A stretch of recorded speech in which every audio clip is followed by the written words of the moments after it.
अच्छा बेटा, ये यहाँ पे जो हम लोगों ने आंसर निकाला है, ये आपको नज़र आ रहा होगा, ये पाई बाई 12 आंसर जो है हम लोगों ने कैलकुलेट किया था। ठीक है बेटा, यानी 1 को पाई से मल्टीप्लाई करें पाई आता है, 4 को 3 से मल्टीप्लाई करें 3 आता है। अच्छा, अगर हम वापस डायग्राम की तरफ देखें तो आपके पास जो क्वेश्चन था, मैं पहले क्वेश्चन को एक्सप्लेन करता हूँ। क्वेश्चन आपके पास ये है कि साइन 3 थीटा की फॉर्म में आपके पास क्वेश्चन है। अच्छा बेटा, एक चीज़ याद रखनी है कि यहाँ पे आपको जो उसने पैलेट्स की इंफॉर्मेशन दी है, उसने कहा है कि आपने के पास जो टोटल पैलेट्स हैं वो 3 हैं, और जबकि यहाँ पे ये जो एरिया आपने निकाला है ये सिंगल पैलेट्स का निकाला है। देखें, अगर मैं इसको प्लॉट करके आपको बताऊं, ये आपके पास 3 पैलेट जो हैं वो इस तरह बनेंगे। ये आपके पास 360 डिग्री है बेसिकली।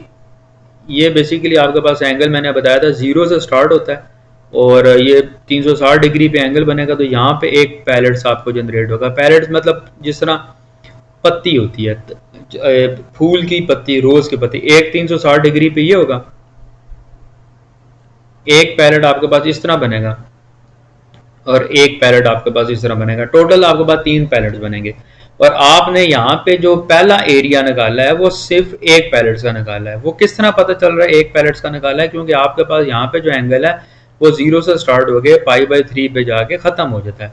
तो इस वजह से आपने जो फार्मूला के अंदर, इंटेग्रल के अंदर जो लिखा है वो 0 से पाई बाई 3 तक लिखा है।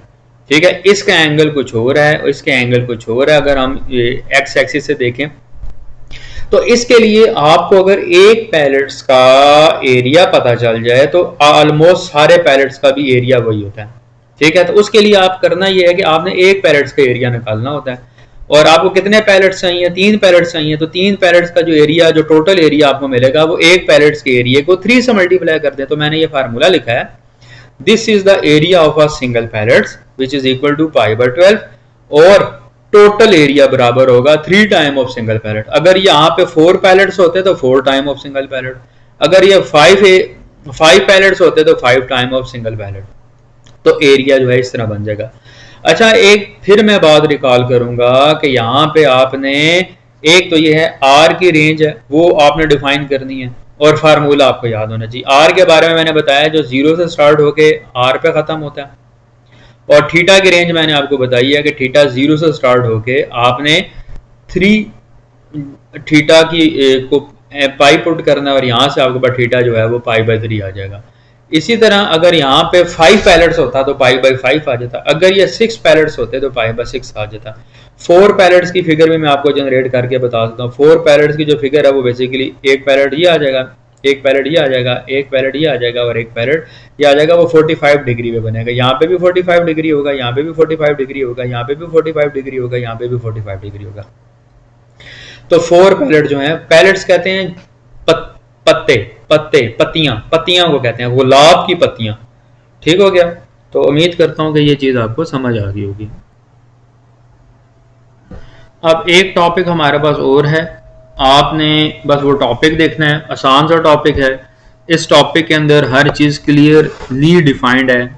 इसके अंदर आपको नजर आ रहा होगा कि आपने करना यह है कि रेक्टेंगुलर कोऑर्डिनेट को पोलर कोऑर्डिनेट में ट्रांसफॉर्म करना है। तो बेटा सबसे पहले कहता है, मतलब एक्स वाई से आपने क्या करना है, आर और थीटा में अपने क्वेश्चन को ट्रांसफॉर्म करके इंटीग्रल अप्लाई करना है। तो ये बहुत आसान है।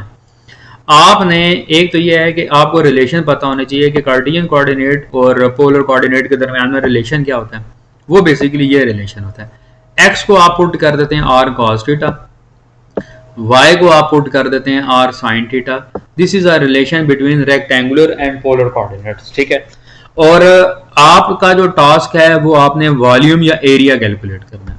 ठीक है, तो उनका फार्मूला मैंने आपको बताया, दोनों का फार्मूला यहाँ पे हम सेम ही यूज करते हैं। तो डबल इंटीग्रल का जो असल फार्मूला है रेक्टेंगुलर कोऑर्डिनेट्स में वो ये होता है, किसी भी कॉन्टिन्यूस फंक्शन का अगर आपने डबल इंटीग्रल लेना है ओवर द रीजन आर, वो ये है। अब आपने करना यह है कि इस कार्टेशियन कोऑर्डिनेट को पोलर कोऑर्डिनेट में ट्रांसफॉर्म करना है। तो मुश्किल नहीं है।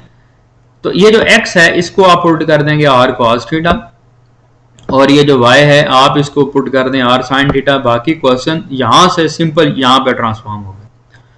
अच्छा, अब एक और चीज़ ख्याल रखनी है कि जब आप पोलर कोऑर्डिनेट की बात करते हैं तो यहाँ पे ये जो पहला पहला पहला इंटेग्रल जो होता है वो अल्फा और बीटा थीटा के साथ लिंक करता है, और जो दूसरा इंटेग्रल होता है वो आर के साथ लिंक करता है। पहला इंटेग्रल का ताल्लुक थीटा के साथ है, दूसरे इंटेग्रल का ताल्लुक आर के साथ है। और आपको दूसरी एक बात मैंने पहले भी बताई थी कि पोलर कोऑर्डिनेट में आपके पास यहाँ पे जो भी एरिया होता है, आपने जो भी चीज है यहाँ पे आपने आर इंट्रोड्यूस कराना है पोलर कोऑर्डिनेट्स में। मैंने आपको ये बात बताई थी।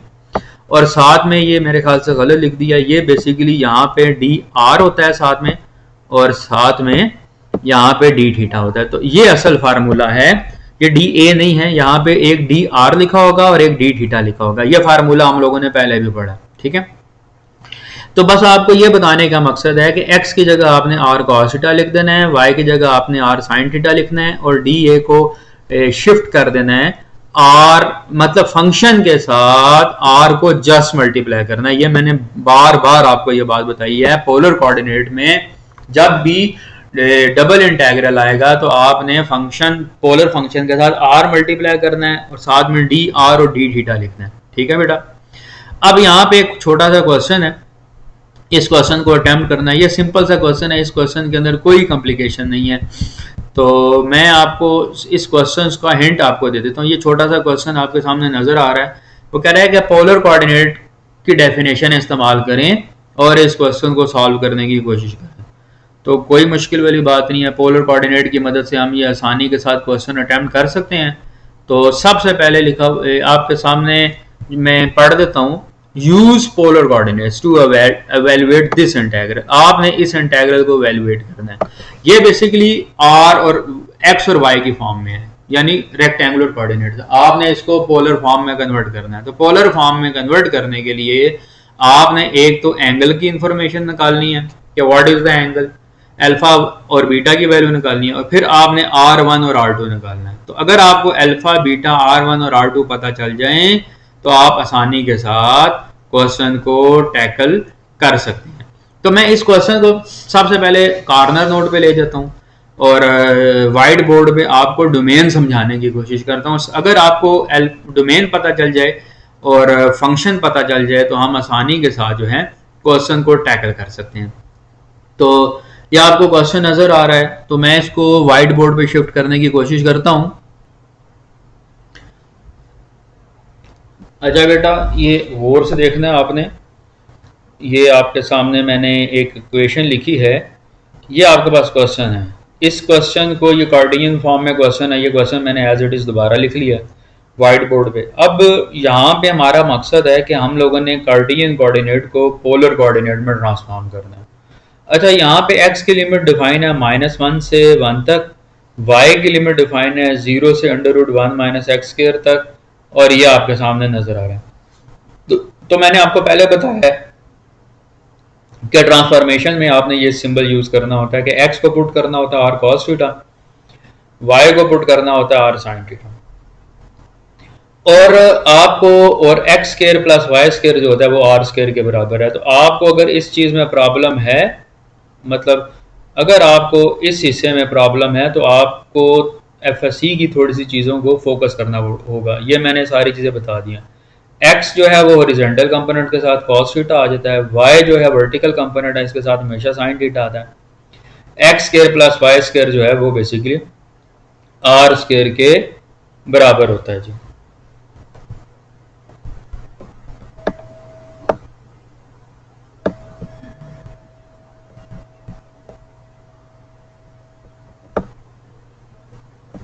अच्छा, दूसरी चीज ये है कि आपके पास अगर मैं क्वेश्चन की तरफ देखूं तो ये जो फंक्शन आपको नजर आ रहा है, ये मैंने फंक्शन जो है ये आपके पास फंक्शन है, तो इसको f(x) का नाम दे दिया।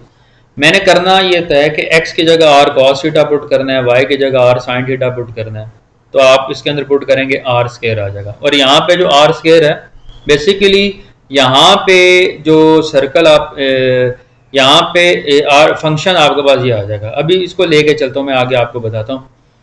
तो अच्छा, अब दूसरी बात ये है कि यहाँ पे आपको नजर आ रहा होगा कि ये जो x की लिमिट है वो -1 से स्टार्ट हो रही है और 1 तक जा रही है, और y की लिमिट जो है वो 0 से स्टार्ट होके √1 - x² तक आ रही है। तो यहाँ पे r को आप 1 चूज कर लें। अगर r को जब आप 1 चूज करेंगे, देखें x की लिमिट हमें पता है कि -1 से 1 तक है, ये मैंने इसको x की लिमिट डिफाइन कर दिया, ये -1 से लेके 1 तक है, ठीक है। x की लिमिट डिफाइन की है 1 से लेके 1 तक है। अब y की जो लिमिट है वो 0 से कहां तक जा रही है, इस पॉइंट तक जा रही है, इस चीज को डिफाइन करना है। अब गौर से देखना है इस बात को कि ये पॉइंट मैं किस तरह निकालूंगा।